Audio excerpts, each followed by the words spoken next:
Hey guys, today we're going to talk about Binding of Isaac. Binding of Isaac is a randomly generated RPG shooter. It's like a top-down dungeon crawler, where you start at the top and you work your way through levels, getting harder and harder and harder and harder, fighting bosses until you get to the big boss at the end, sort of like the original Legend of Zelda. You play as Isaac, who has entered the dungeon to escape his crazy mother.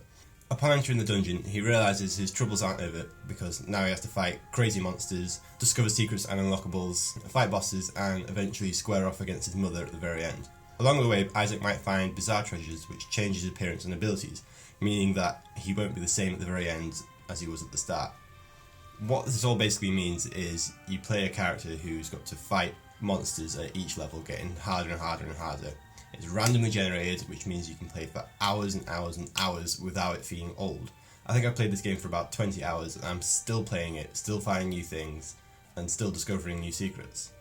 Binding of Isaac Rebirth is a remake of the original Binding of Isaac. The original came out in 2011 and this one came out in 2014, so that's 3 years to progress. The original was a fan favourite. It became very popular very quickly as an indie action shooter game.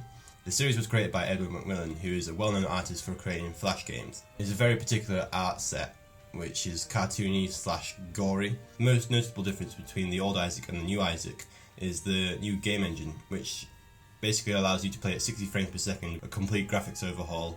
The original was made by Flash, which, as you all know, is... Creating it in Flash did actually manage to give it a cartoony and shiny look. As you know, with Flash, there was tons of technical difficulties.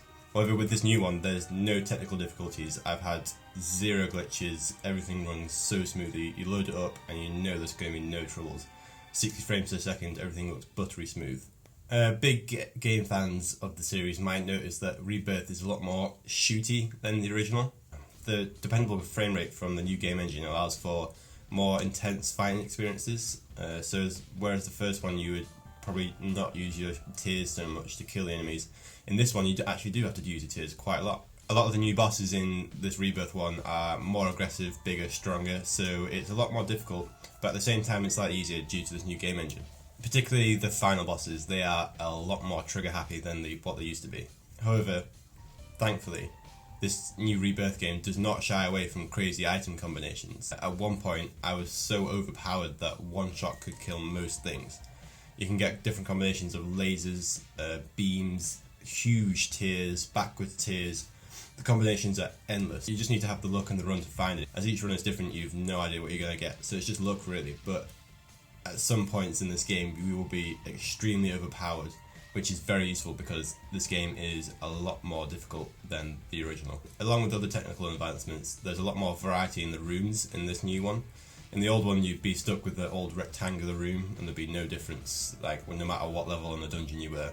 With this one, however, you've got big rooms, small rooms, tiny corridors. There's a lot more variety, which means you have to change your offensive or defensive play to adapt to each room. These rooms are also filled with traps sometimes. It can be difficult to navigate the room whilst trying to attack the enemy. Rebirth actually includes a small 2-player system, where a player can join in at any time and can be added in as a little tiny floating baby right next to the player at the cost of 1 heart. There are some drawbacks because the floating baby can't walk through doors, pick up items or plant bombs. It can benefit from shooting the same type of tears that Isaac has. It won't become the new way to play Isaac anytime soon, but it's definitely fun having a friend there to help you.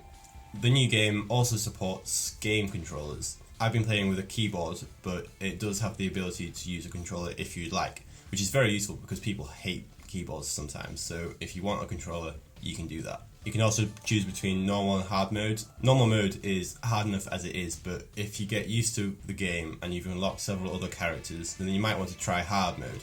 I've tried it a couple of times and I've not completed it on hard. I can't do it, I'm not good enough, but you might be able to. Hard mode has its own exclusive items and pickups than easy mode. This is because these items and pickups might be more useful in hard mode than easy mode. It's interesting, it basically means there's 2 types of games and one is different to the other, so you have 2 options. Rebirth now allows you to stop and quit in the middle of a run, and if you quit the game you can join in again at the same point at any time. This is really useful, so in the old one you weren't able to do this and you were stuck if you had to go or leave. but this time you can leave at any point. It's a small feature, but at the same time it's a big feature, as it's very, very useful. With Rebirth, you can input a seed type into a generator, which then generates the run depending on the seed. So if you found a run that you really like and enjoy, you can find the seed at the end of the game and input it again, so you can play it over and over again. However, if you do this, you can't unlock any achievements or items. If you want to do that, you need to do a new run every time, as that it's more difficult, isn't it? But if you find a run you like, you can play it again, which is beautiful. If you find a run that makes you so overly powered it's ridiculous, don't worry, you haven't lost it forever, you can play it again. This also means that due to the large community on the internet, there are loads of seeds out there that you can find. That some are fun, some are difficult, some are easy. So if you're a beginner, you can go on the internet, look for a seed that's maybe a little bit easier and input it, and away you go. It's a nice way to get used to the gameplay because there is an extreme learning curve with this game. As a big fan of the first game, I found that my favourite enhancement of the second game is the ability to stack multiple items onto Isaac with fewer conflicts. In the first game there was quite a few conflicts that made Isaac not very good if you collected multiple items. However, there's something to be said that you can start collecting so many items that Isaac becomes unrecognisable. But watching Isaac transform from a naked little boy into a pulsating rage monster with giant wings, maybe a Siamese twin with a burn mark on his back, or a lipstick wearing Cyclops with a crown on his head, being followed around by a floating head, maybe trailing some tears on the floor, maybe burning acid every time you touch an enemy. It's one of the best experiences of the game. You never get tired of it. In the first one, items would overwrite another one, so there's no stacking ability, which was a bit sad and it kind of broke your heart. But with this one, go nuts, it's so much fun.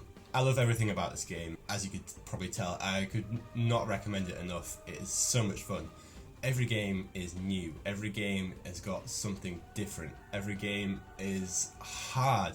It's a hard game, it's a big learning curve. So if you go in there thinking, I'll go in there and I'll learn it quickly and I'll be done, you're wrong.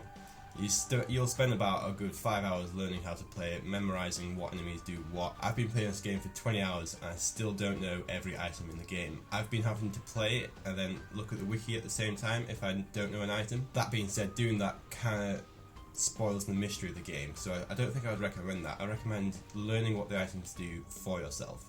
It's part of the learning experience, it's part of the game experience. I can't do this video without talking about the shit that's everywhere in this game. And there's a lot of tasteless dead baby jokes, there's abortion jokes, there's a reference to Human Centipede somewhere in there. There's a lot of messed up Christian imagery in this game, as at the beginning of the game, the mother receives a message from God saying, "Kill your son and prove yourself worthy to me."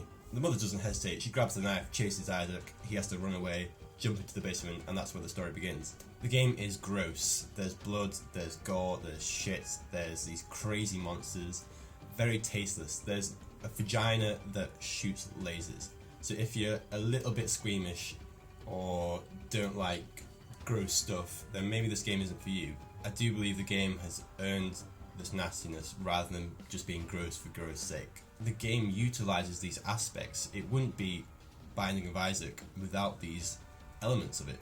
Still, it might be a deal breaker for some people, so just be warned. Don't go into this game thinking it's innocent, it's not. But if you don't mind it, knock yourself out. Binding of Isaac Rebirth is hands down the best version of Binding of Isaac there is. There is another one called Binding of Isaac Afterbirth, but some elements have been taken away from that. So if you're going to stick with a game, stick with Binding of Isaac Rebirth. You don't need to play the first one to play the second one. You can go in there knowing nothing. The intro does a great job at explaining the story. The keys are so simple, a 5-year-old could play it, but I would not recommend a 5-year-old to play it. It will scar him. It improves on the original in every aspect, from the artwork, to the gameplay, to the game engine, to the monsters, to the items. Endless. It is every aspect of this game has been revamped and upgraded. If you are a fan of the original, this is the version to get. There are so many new items and enemies that this Isaac feels more of a sequel than a remake. Rebirth is an incredible experience, so jump into that basement, lock the door behind you, and don't look back. Enjoy.